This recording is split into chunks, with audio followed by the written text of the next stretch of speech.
ሰላም ለነብይነት እንደተወለዳችሁ ከሚያመለክቱ 9 ምልክቶች መካከል አራቱን ከዚህ ቀደም በሰራንላችሁ የመጀመሪያ ቪዲዮ ላይ ተመልክተናል። በዛሬው ቪዲዮአችን ቀሪዎቹን 5 ምልክቶች የምንመለከት ይሆናል። እስከ ቪዲዮ ፍጻሜ አብራችሁን ቆዩ። እንደተለመደው ቪዲዮውን ላይክ አድርገው በመጀመር አብረውን ያገልግሉ። ለቻናሉ አዲስ ከሆኑ ደግሞ ሰብስክራይብ በማድረግ ቤተሰብ ይሁኑ። አምስተኛ ለእውነት ለጽድቅና ለፍትህ ጥልቅ ተፈጥሯዊ ሸክም አለቦት። ነብይ ለመሆን ከተጠሩ የእግዚአብሔርን ልብ ለእውነትና ለፍትህ ይዘዋል። በተለይም በቤተ ክርስቲያን ወይም በሃይማኖት ሁኔታዎች ውስጥ ውሸቶችን፣ ስምምነትን፣ ኢፍትሃዊነትን ወይም ኃጢአትን ሲያዩ ሌሎችን ከሚያስጨንቅ በላይ ያስጨንቆታል። ይህ ስለ ፍርድ አይደለም። እግዚአብሔር ስለሱ ያለውን ስሜት የሚያንጸባርቅ እውነተኛ የልብ ህመም መኖር ነው። እነዚህ ነገሮች ወጣት በነበርክበት ጊዜም እንኳ ትክክል ያልሆኑ ነገሮችን የምትጠይቅ፣ ኢፍትሃዊነትን የምትቃወም ወይም በሐሰተኛ ወይም ግብዝነት ባህሪ በጣም የምትጨነቅ ሰው ልትሆን ትችላለህ። ይህ ሸክም አንዳንድ ጊዜ ከባድ እንዲመስል ሊያደርግ ይችላል።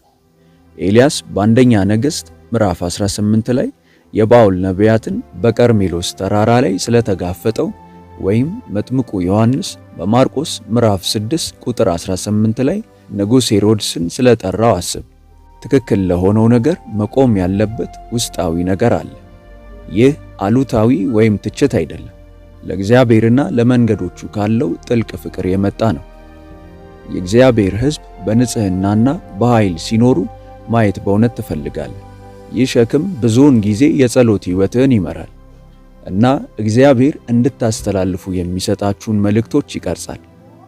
ይህም አንዳንድ ጊዜ እርማትን ወይም ወደ እግዚአብሔር የመመለስ ጥሪን ያካትታል።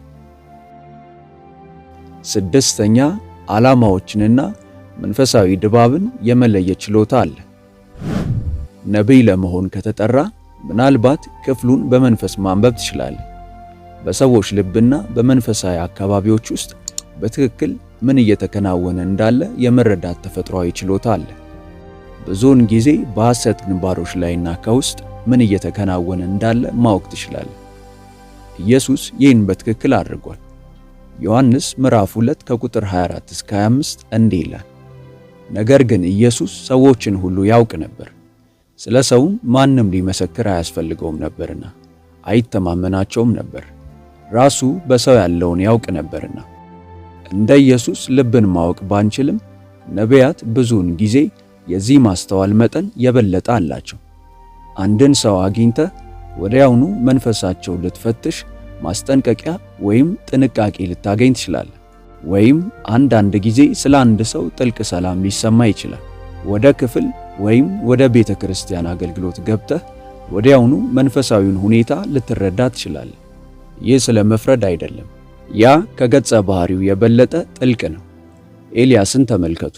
በሁለተኛ ነገሥት ምዕራፍ 5 ላይ አገልጋዩ ግያዝ ምን እንዳደረገ በትክክል ያውቅ ነበር። ይህ አይነቱ ማስተዋል ውስብስብ የሆነውን የአገልግሎትና የመንፈሳዊ ጦርነት ጎርፍ እንድትሻገሩ ይረዳውታል። ሰባተኛ ብቸኛ መንገድ።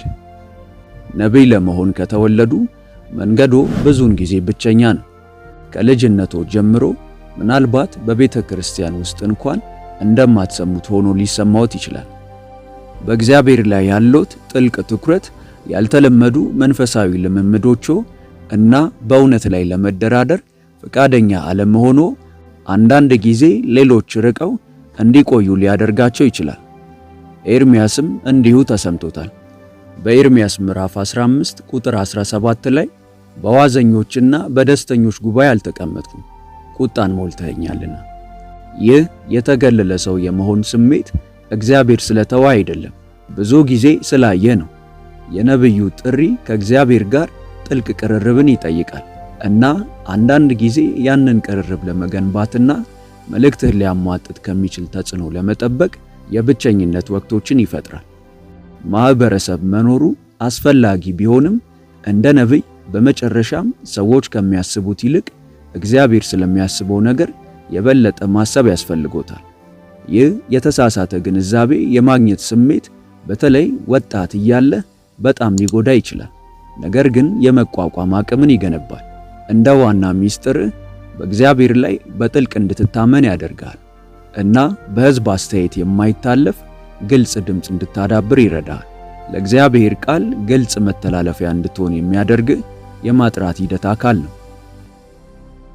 8ኛ ወደ ጥልቅ ምልጃና አድካሚ ጸሎት የሚወስድ ስበት። በትንቢት ጥሪ ተወልደህ ከሆነ አንዳንድ ጊዜ ለምን እንደሆነ ሳታውቅ ወደ ጥልቅና ኃይለኛ ጸሎት ተስበ ሊሆን ይችላል። በድንገት ለመጸለይ ከባድ ሸክም ሊሰማ ይችላል። ሰዎች፣ አብያተ ክርስቲያናት፣ ከተሞች ወይም እንዲያው ጎብኝታቸው የማታውቃቸው ሀገሮች። ይህ በጸሎት ዝርዝር ውስጥ ማለፍ ብቻ አይደለም፣ ብዙውን ጊዜ ከመንፈስ የሚመጣ በጥልቅ የሚያቃስት አይነት ጸሎት ነው። ሮሜ ምዕራፍ 8 ቁጥር 26 መንፈስ ቅዱስ ሊነገር በማይችል ጩኸት እንድንጸልይ እንዴት እንደሚረዳን ይናገራል። እንደ ነቢይ ከተጠራ ይህ ለምን እንደሚሰማህ በትክክል ታውቃለህ። ትንቢተ አሞጽ ምዕራፍ 3 ቁጥር 7 በእውነት ጌታ እግዚአብሔር ሚስጥሩን ለባሪያዎቹ ለነቢያት ካልነገረ በቀር ምንም አያደርግም። እግዚአብሔር እቅዶቹን ወይም የሚመጣውን ፍርድ ከመግለጹ በፊት ብዙውን ጊዜ በመጀመሪያ በነቢያቱ ላይ የጸሎት ሸክም ያስቀምጣል። በክፍተቱ ውስጥ ቆመ በመንፈስ ትዋጋለህ እና የእግዚአብሔርን በምድር ላይ ያለውን ዓላማ በጸሎት ትወልዳለህ። ይህ ጥልቅ የጸሎት ሕይወት የትንቢታዊ አገልግሎት ሞተር ክፍል ነው። መገለጥን የምትቀበሉበት፣ ግልጽነትን የምታገኙበትና እግዚአብሔር ያሳያችሁን የመናገር ኃይል የምታገኙበት ነው። ከልጅነት ጀምሮ ከፍተኛ የጸሎት ሕይወት ካላችሁ እግዚአብሔር ለእናንተ ያለውን መገለጦችና ተልእኮች ክብደት የሚያሳይ ምልክት ነው። 9ኛ ለእግዚአብሔር ቃል የማይጠግብ ረሃብ። እውነተኛ ነቢይ በተለይም ከተወለደበት ጊዜ ጀምሮ የተገለጸ ለእግዚአብሔር ቃል የማይጠግብ ረሃብና ለንጹህ እውነት ቁርጠኝነት አለው። ከላይ በሆኑ ትምህርቶችና መልእክቶች ብቻ አትረኩ። የእግዚአብሔርን ጥልቅ ነገሮች፣ ጥልቅ የሆኑትን የቅዱሳት መጻሕፍት እውነቶች ትጓጓላችሁ። ልክ እንደ ኤርምያስ በኤርምያስ ምዕራፍ 15 ቁጥር 16 ላይ ቃልህ ተገኝቷል፣ እኔም በልቼዋለሁ። አቤቱ የሰራዊት አምላክ ሆይ በስምህ ተጠርቻለሁና ቃልህ ሐሴትና የልብ ደስታ ሆነኝ። የእግዚአብሔር ቃል የምታነቡት ነገር ብቻ አይደለም፣ ምግብህ ነው። ይህ ረሃብ እንድታጠኑ፣ እንድታስቡ ያደርጋችኋል። በጥልቀትና ከመሰረታዊ ትርጓሜዎች በላይ የሆነ ግንዛቤን ይፈልጋሉ። የቅዱሳት መጻሕፍትን ስልጣን በጥልቅ ታከብራላችሁ እና በትክክል እንዲማሩና እንዲከተሉ ትፈልጋላችሁ። በዚህ ለእውነት ባላችሁ ፍቅር ከቅዱሳት መጻሕፍት ጋር የማይጣጣሙ የሐሰት ትምህርቶችን ወይም ሐሳቦችን በጥልቅ ትቃወማላችሁ ማለት ነው። ለእግዚአብሔር ቃል ይህን ጥልቅ ፍቅር ከለጋ ዕድሜው ጀምሮ ከነበሩት ከመወለዶ በፊት የተቋቋመ የትንቢት ጥሪ ኃይለኛ ምልክት ነው። እነዚህ ምልክቶች ከሕይወት ታሪኮ ጋር በትክክል የሚገናኙ ከሆነ ወደ እግዚአብሔር ለመቅረብ ማረጋገጫና መመሪያ ለማግኘት ፊቱን ለመፈለግ ግብዣ ነው። በእነዚህ ሁለት ክፍሎች ካየናቸው ለነቢይነት እንደተወለዱ ከሚያመለክቱ ምልክቶች ምን ያክሎቹን በሕይወታችሁ ላይ አይታችኋል? ሐሳባችሁን በኮሜንት ላይ አስቀምጡልን፣ እናየዋለን። ቪዲዮውን ላይክ እና ለወዳጆ ሼር በማድረግ አብረውን ያገልግሉ። ለቻናሉ አዲስ ከሆኑ ደግሞ ሰብስክራይብ በማድረግና የደውል ምልክቷን በመጫን ቤተሰብ ይሁኑ። በቀጣይ በአዲስ ቪዲዮ እስከምንገናኝ ሰላም ሁኑ። ሆሊ ቲዩብ ኢትዮጵያ ዩቲዩብ ቻናል ተባርካችኋል። ይህንን አገልግሎት በመደገፍ ከአገልግሎቱ ጎን ለመቆም በስክሪኑ ላይ ያለውን አማራጭ መጠቀም ይችላሉ።